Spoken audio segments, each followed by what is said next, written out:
त्याला हा पैसा स्वर्गामध्ये घेऊन जायचा. त्यासाठी तो म्हणला मी 1 कोटी रुपये बक्षीस, मला वरती पैसा नेण्याचा मार्ग सांगत त्याच्यासाठी. किती 1 कोटीचं बक्षीस. आता त्याच्यासाठी काय किरकोळच. मग सगळे त्यांनी आपल्या कामगाराला बोलले, 100 दिवशी जे काही कामगार होते सांगितलं, जो कोणी यापैकी मला स्वर्गामध्ये जाण्याचा हा पैसा घेऊन जाण्याचा मार्ग सांगत त्याला 1 कोटी रुपये बक्षीस. सगळे जण आले. पण ते म्हणजे असं काय, कोणता मार्ग आहे? कोणताच नाही म्हणजे.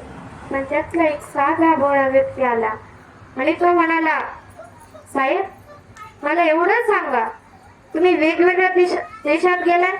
तो म्हणला विषयच नाही, गेलोय. आता एवढा पैसा म्हणल्यावर उडवायला जाणारच. ते म्हणले अमेरिकेत गेले? ते म्हणला हो. मग गेले ना, तर पहिल्यांदा काय केलं, 1 नंबर काय केलं? ते म्हणला काही नाही, त्या ठिकाणी गेलो. मग हे जे आपले भारतीय रुपये आहेत त्याचं डॉलर मध्ये घेतलं आणि त्याचं चलन घेतलं, त्या ठिकाणी वापरण्याचं चलन घेतलं. ते म्हणाले असं? मग तुम्ही बऱ्याच देशात गेला असता, मग असं इंग्लंडला गेल्यावर काय केलं? त्या ठिकाणचं चलन घेतलं म्हणलं. मग असे प्रत्येक देशाचे नाव तुम्ही सांगितलं. ते म्हणाले अरे काय केलं, काय सारखं विचारतोय? त्या ठिकाणचं, त्या ठिकाणी जगण्यासाठी, त्या ठिकाणी राहण्यासाठी जे काही लागतं ते चलन घेतलं. ते म्हणजे असं?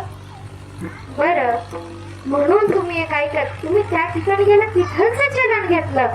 मग तुम्हाला स्वर्गात जायचंय ना, मग त्या ठिकाणाचं, त्या पैशाचं काही काम नाही, त्या ठिकाणचं चलन जे आहे ना ते फक्त पुण्य. म्हणून तुम्ही पुण्य कमवा आणि हे पैसा तुम्हाला वर घेऊनच जाता येणार नाही.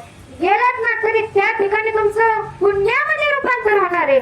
जर तुमचं पुण्य असेल ना, त्याच ठिकाणी तुम्ही सुखाने राहू शकतात. म्हणून आपण देखील पुण्य कमवलं पाहिजे. पुण्य कशाने भेटतं? असं हरिनामामध्ये आल्यामुळं, कीर्तन ऐकल्यामुळं, नामस्मरण केल्यामुळं, हरिपाठ म्हणल्यामुळं. हरिमुखे म्हणा, पुण्याची गणना कोण करी? म्हणून मुखाने हरी म्हणा. अहो हरी म्हटलं, हरी या शब्दामध्ये एवढी ताकद आहे की त्या पुण्याची गणना देखील करता येत नाही. म्हणून तुम्ही नामस्मरण करा, विठ्ठल विठ्ठल.